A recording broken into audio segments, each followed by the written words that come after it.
हिला अक्कलच नाही मुळात. ही बेअक्कली माणसं आहेत, ही गद्दार आहे ती. कारण या परिणिती शिंदेनं भाजपकडून सुपारी घेतलेली आहे, भाजपची हात मिळवणी केलेली आहे. उद्धव साहेब आजारी असताना यांनी उद्धव साहेबाचं बूट पुसायचं काम केलं, बूट चाटण्याचं काम केलं सभा मागण्यासाठी आणि निवडून येण्यासाठी.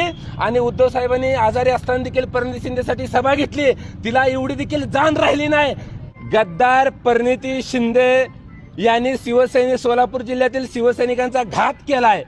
त्यांनी महाविकास आघाडीचा धर्म पाळला नाही, म्हणून महाविकास आघाडीच्या सर्व आमच्या पक्षातील नेत्यांकडे मागणी आहे, ताबडतोब ह्या गद्दार परिणिती शिंदेची हकालपट्टी करा. नुसती ह्या गद्दार परिणिती शिंदेची हकालपट्टी नाही तर ही जी काँग्रेसने खासदारकी रद्द केली पाहिजे. परिणिती शिंदे यांनी सोलापूर जिल्ह्यातील शिवसैनिकांचा घात केलाय.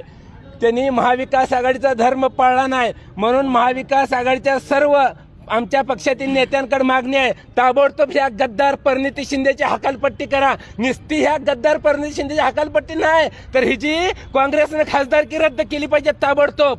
अहो हिला लाज लज्जा शिल्लक असायला पाहिजे होते. अहो शिवसेनेच्या जीवावर ही खासदार झाली.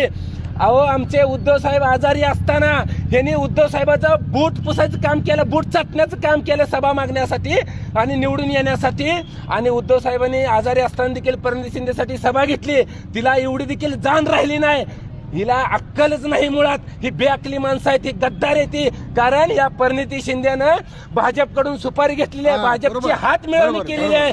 म्हणून तिकडं खासदारकीला भाजपनं तिला मदत केली, म्हणून इकडं तिनं सुभाष देशमुखला निवडून आणण्यासाठी आज तिनं अपक्ष उमेदवाराला पाठिंबा दिला. आणि पण आम्हाला काय फरक पडत नाही, आमचा उमेदवार तर निवडून येणार, त्यात वादच नाही. मला या माध्यमातून महाविकास आघाडीकडे मागणं आहे आणि उद्धव साहेब आपल्याला पण हात जोडून विनंती आहे, या काँग्रेसवाल्याला जवळ तवा ह्याला ठेचून काढलं पाहिजे. यांना आपण सहनशीलता घेतली, यांना वाटत असेल की आपण महागारी घेतोय.